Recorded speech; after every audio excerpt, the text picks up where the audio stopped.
오늘은 8장 1절에서 8장 66절까지 보시면 되고 그 중에 8장 1절에서 11절 말씀 봅니다. 사실은 오늘은 8장 22절에서 66절까지 쫙 읽으면서 아멘 아멘 하고 그냥 끝내면 제일 좋겠어요. 아유 이렇게만 되면 그냥 너무 좋겠는데 야, 우리의 성소가 이렇게 되기를 바랍니다. 솔로몬의 기도문은 꼭 읽어보시기 바랍니다. 이게 솔로몬의 절정기이기도 하고요. 그리고 솔로몬의 진심이기도 했고 그리고 이대로 되었을 때 진짜 교회입니다. 근데 우리가 이 모습을 자꾸 잃어가요. 이 모습대로 될 줄로 믿습니다 라고 선포하시면서 여러분이 섬기는 제단 그리고 제가 함께 예배드린 이곳이 그러한 장소가 될 수 있도록 여러분 꼭 기도해 주시기 바랍니다. 오늘은 제가 오전 10시에 용인 순교자 기념관에서 여자 장로님들 기독교 대한감리에 속한 여자 장로님들 한 30분 정도 오신다고 그러네. 30분 정도 모시고 예배 좀 드리게 됩니다. 그래서 오전 10시에 제가 설교하러 가는데 위에서 좀 기도해 주시고요. 한 시간 정도 여기서 걸리더라고요. 그래서 가서 설교 좀 하고 올 거고요. 어저께 저희가 김미연 씨라고 와우CC에 제가 그 설교 방송하는 그 설교 방송 진행자가 한번 오셨어요. 와, 같이 예배 드리고 가셨는데 너무 좋더라고요. 그래서 요청을 좀 해서 7월 마지막 주 수요일 저녁 예배 한번 시작을 하려고 합니다. 그래서 저녁 예배 이제 시작하는데 수요일날 저녁 8시에 같이 찬양 예배 드리려고 그래요. 그래서 찬양 사역하시는 분이 오셔서 함께 찬양하고 예배 드리는 예배를 시작해 보려고 합니다. 매월 마지막 주 수요일 저녁에 항상 모여서 이제 한 달에 한 번씩 찬양 사역자가 오셔서 찬양 집회 인도해 주실 텐데 함께 오셔서 은혜 받을 수 있는 분들은 초청해 주시면 좋은 시간 될 것 같습니다. 매월 마지막 주 수요일 이렇게 기억해 주시면 될 것 같습니다. 8장 1절에서 11절 말씀 같이 한 목소리로 읽도록 하겠습니다. 이에 솔로몬이 여호와의 언약궤를 다윗성 곧 시온에서 메어 올리고자 하여 이스라엘 장로와 모든 지파의 우두머리 있고 이스라엘 자손의 족장들을 예루살렘에 있는 자기에게로 소집하니 이스라엘 모든 사람이 다 에다니몰 곧 7째 달 절기에 솔로몬 왕에게 모이고 이스라엘 장로들이 다 이름에 제사장들이 궤를 매니라. 여호와의 궤와 회막과 성막 안에 모든 거룩한 기구들을 메고 올라가되 제사장과 대제사장이 그것을 메고 올라가매 솔로몬 왕과 그 앞에 모인 이스라엘 회중이 그와 함께 그 궤 앞에 있어 양과 소로 제사를 지냈으니 그 수가 많아 기록할 수도 없고 셀 수도 없었더라. 제사장들이 여호와의 언약궤를 자신의 처소에 메어 드렸으니 곧 성전의 내소인 지성소 그룹들의 날개 아래라.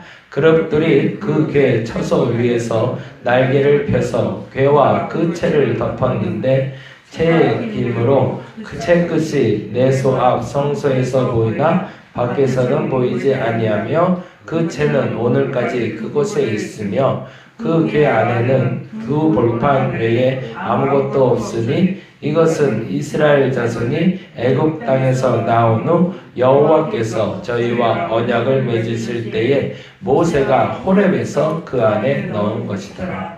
제사장이 성소에서 나올 때에 구름이 여호와의 성전에 가득하매 제사장이 그 구름으로 말미암아 능히 서서 섬기지 못하였으니 이는 여호와의 영광이 여호와의 성전에 가득함이었더라. 아멘.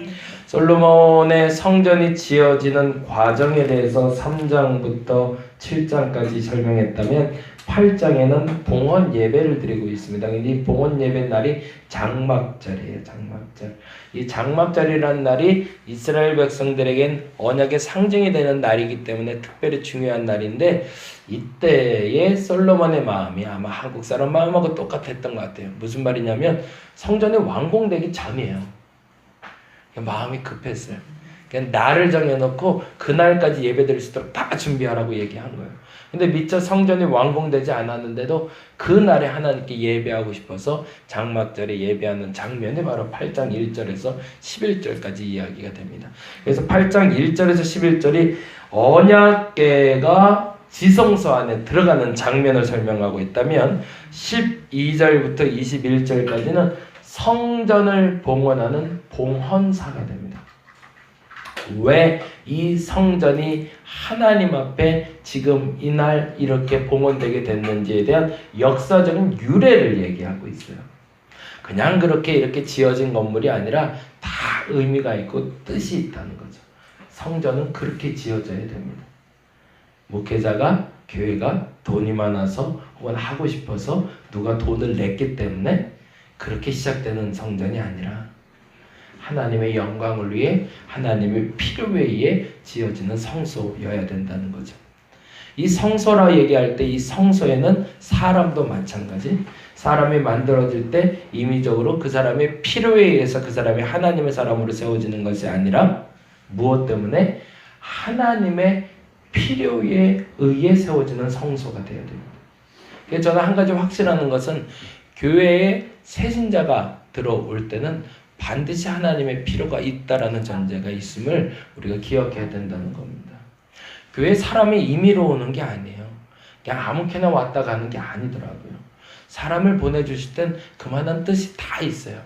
그 사람들을 하나하나 성소의 조각들을 만들걸래요. 하나님의 영적인 의미가 있습니다. 근데 문제는 뭐냐면 그 영적인 의미를 우리가 받아들이지를 못하고 있다는 거예요. 그리고 내 목적대로 내 수단대로 그 사람을 수용하려고 하니까 교회가 자꾸 부딪히는 거예요. 그 사람이 왔을 땐 그 사람이 필요해서 교회가 온 거 아니라 하나님이 그 사람이 필요해서 데리고 온 거거든요. 그러니까 그 사람이 어떤 일을 할 수 있도록 교회는 충분히 공급을 해줘야 되는 겁니다. 근데 그것이 안 되게 됐을 때 교회는 어지러워지기 시작하는 거죠. 성전 짓는 것도 마찬가지. 돈이 쌓여 있다고 지어서도 안 되고요. 그리고 누군가가 필요하다고 그래서 지어서도 안 되고 하나님이 지으라고 할 때 짓는 것이 맞습니다. 그래서 12절에서 21절은 이렇게 좀 체크해 놓으시면 좋은데요. 12절에 동그라미를 하나 해 놓으시고요.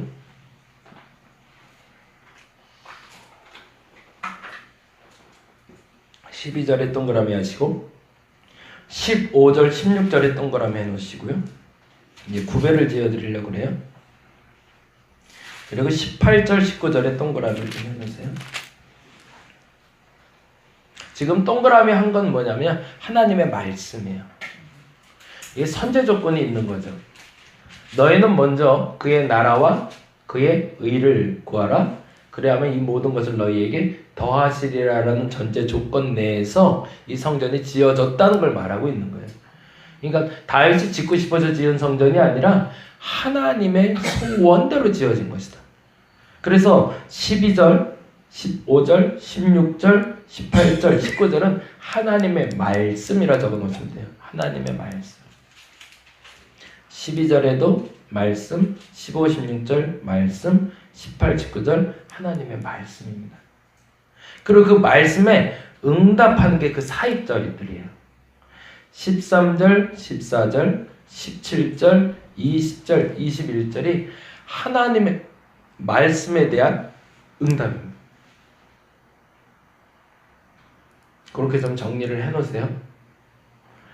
본래는 12절에 보면 이렇게 돼 있죠. 솔로몬이 이르되 여호와께서라고 돼 있잖아요. 그렇죠? 하나님이 말씀하셨던 거라고 나는 깜깜한 데 있겠다. 한 번도 사실은 그렇게 말해본 적은 없으세요.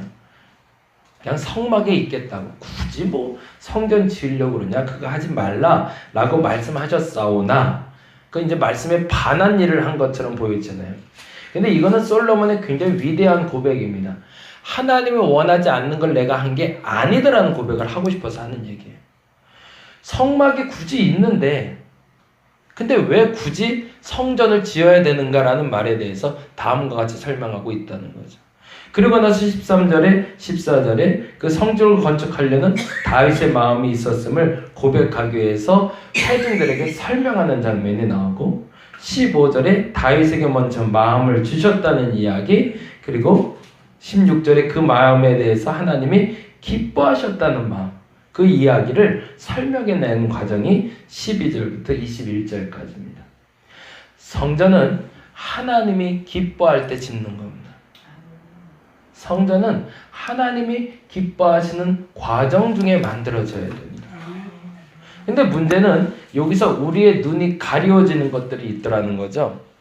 그리고 나서 이제 22절부터 66절까지는 매우 중요한 얘기가 나오는데, 이제 읽어보시면 알겠지만 이스라엘 백성들이 어려울 때, 힘들 때, 공고할 때, 기후가 안 좋을 때 여러 가지 사정에서 구하는 것으로 되어 있지만, 재미난 건 이방인들도 포함되어 있습니다.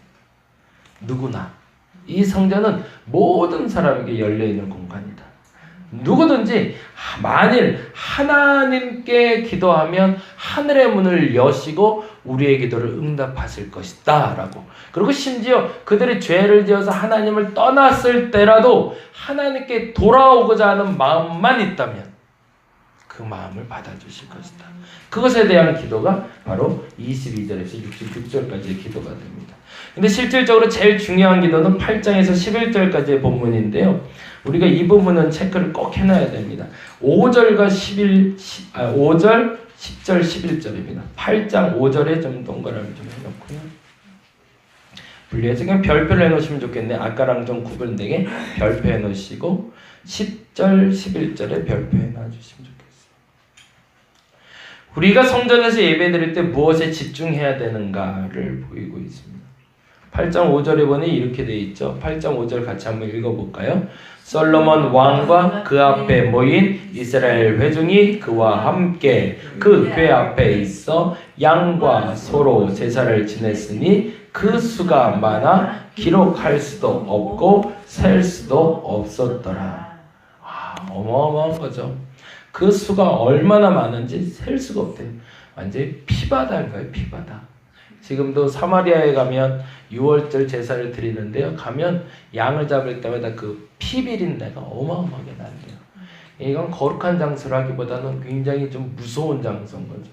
근데 셀 수 없이 많다고 그러니 그 피가 범람에서 흐를 정도로 콸콸콸 흘러내리는 어마어마하게 무시한 장면이에요. 근데 중요한 건 10절과 11절이죠. 같이 한번 읽어봅니다. 제사장이 성소에서 나올 때에 구름이 여호와의 성전에 가득하매 제사장이 그 구름으로 말미암아 능히 서서 섬기지 못하였으니 이는 여호와의 영광이 여호와의 성전에 가득함이었더라. 거기다 줄을 칠게요. 능히 서서 섬기지 못하였으니 거기에 줄을 쳐주시고 여호와의 영광이 여호와의 성전에 가득하다. 누가 주인이냐는 겁니다. 그 셀 수 없을 많은 가축이 주인이냐? 그 예배를 드리러 온 사람이 주인공이냐? 누가 주인공이냐? 근데 하나는 기가 막힌 방법으로 이 얘기하시는 거예요. 사람들의 눈이 어두워지는 거예요. 너무 화려한 예배다. 너무 많은 재물들. 너무 많은 음집한 사람들. 거기에 눈이 어두워서 예배에 집중을 못하게 돼버리는 거죠. 네, 너무 화려하니까. 너무 좋아 보이니까 거기에 사람들이 만족하는 거예요. 근데 그때 하나님이 하신 방법은 뭐냐면 하나님 임재가 임해서 제사장들이 서서 예배드리지 못했대요. 그 뭐예요? 제사장들을 통해서 예배받지 않겠다는 거예요. 너희들이 하는 것 때문에 내가 너희들의 그 잘난 척이 내 예배의 목적이 되지 않게 하겠다는 거예요. 그리고 그들마저도 서서 예배하지 못하고 그들의 애들 뭐 분향단 얼마나 바빴겠어요. 분향단에 뭐 올려야 될지 등도 켜야 되지 해야 될 일이 산재하거든요. 저희 같은 조그만 예배당에도 뭐 마이크 켜놓고 뭐 해야 되고 많잖아요. 그거 아무것도 못하게 만드신 거예요. 예배 다른 요소를 다 없애버리시고 오직 하나님께만 집중하게 하는 예배가 시작된 것이 바로 솔로몬의 예배였습니다. 저와 여러분이 그 예배를 드릴 수 있기를 바랍니다. 예배당이 작고 예배당이 크고 사람이 많고 사람이 적고 그게 첫눈에 보여져서 그것에 만족하는 예배가 아니라 진짜 예배는 내가 아무것도 하지 않는 예배라는 겁니다. 아무것도. 정말 아무것도. 내가 할 필요 없다는 거예요. 내가 뭘 하려고 하면 그때부터 예배가 망가지는 거니까 여러분이 뭐가 하려고 하지 마시고 하나님 앞에 철저히 수동적으로 드려지는 예배. 그냥 엎드리는 예배.